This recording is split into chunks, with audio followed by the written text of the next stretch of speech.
धारा 498A को लेकर सुप्रीम कोर्ट ने टिप्पणी की है। सुप्रीम कोर्ट ने धारा 498A के दुरुपयोग को चिन्हित किया।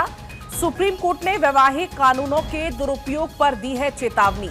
धारा 498A का दुरुपयोग किया जा रहा है। सुप्रीम कोर्ट की तरफ से कहा गया, पत्नी की अनुचित मांगें पूरी करने के लिए इसका इस्तेमाल होता है। सुप्रीम कोर्ट में एक मामले में पति को राहत दी गई। पति के खिलाफ दर्ज 498A के मामले को रद्द किया गया। तो ये बड़ी जानकारी है। धारा 498A को लेकर सुप्रीम कोर्ट ने टिप्पणी की है। सुप्रीम कोर्ट की टिप्पणी इसको लेकर सामने आई है। सुप्रीम कोर्ट ने धारा 498A के दुरुपयोग को चिन्हित करते हुए कई बड़ी बातों का जिक्र किया। और इसी बीच हमारे साथ हमारे संवाददाता सुमित जुड़ गए हैं ज्यादा जानकारी लेकर। सुमित, इसको लेकर ज्यादा अपडेट दीजिएगा। बिल्कुल पलक, देखिए बेंगलोर में जिस तरह से एआई इंजीनियर की आत्महत्या का जो बहस जो है पूरे देश में छिड़ गया है, खासकर सोशल मीडिया पर, उसके बीच एक मैट्रिमोनियल डिस्प्यूट पर सुप्रीम कोर्ट ने तल्ख टिप्पणी की है। आईपीसी की जो धारा है 498A, उसके दुरुपयोग पर सुप्रीम कोर्ट ने कड़ी टिप्पणी की है और कहा है कि आईपीसी की धारा 498A का इस्तेमाल अक्सर पत्नी अपने अनुचित मांगों को पूरा करने के लिए जो है वो करती हैं और इसका इस्तेमाल खासकर पति और उसके परिवार के खिलाफ किया जाता है, जिससे दुरुपयोग की जो प्रवृत्ति है वो लगातार बढ़ रही है।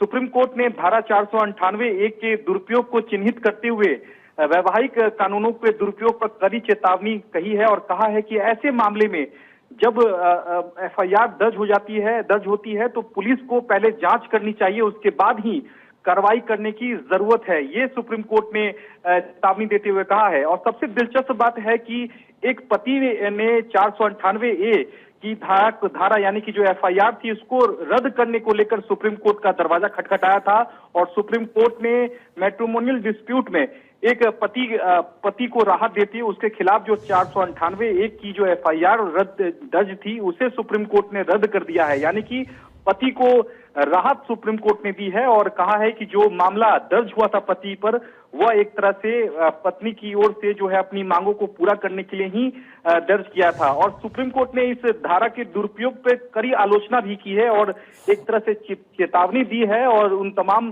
खासकर राज्य सरकारों के लिए भी एक तरह से सुप्रीम कोर्ट ने नसीहत दी है कि अगर ऐसा मामला आता भी है तमाम थानों में तो सबसे पहले इसमें जांच जो है वो होनी चाहिए, उसके बाद ही किसी भी तरह की कार्रवाई जो है वो होनी चाहिए। तो जिस तरह से बेंगलोर में एआई इंजीनियर ने आत्महत्या की है, उसके बीच सुप्रीम कोर्ट ने एक मामले में जो टिप्पणी की है वो अपने आप में खास इसलिए है क्योंकि सुप्रीम कोर्ट ने भी माना है कि 498A जो है उसका गलत तरीके से दुरुपयोग जो है वो आज के दौर में किया जा रहा है, जिसकी जो बानगी है वो एआई इंजीनियर की जो आत्महत्या का जो पूरा मामला है उससे जोड़कर देखा जा सकता है। तो निश्चित तौर पर जिस तरह से पूरे देश में जो बहस छिड़ गई है उसके बीच सुप्रीम कोर्ट की जो टिप्पणी है पलक, वो अपने आप में बेहद अहम मानी जा सकती है।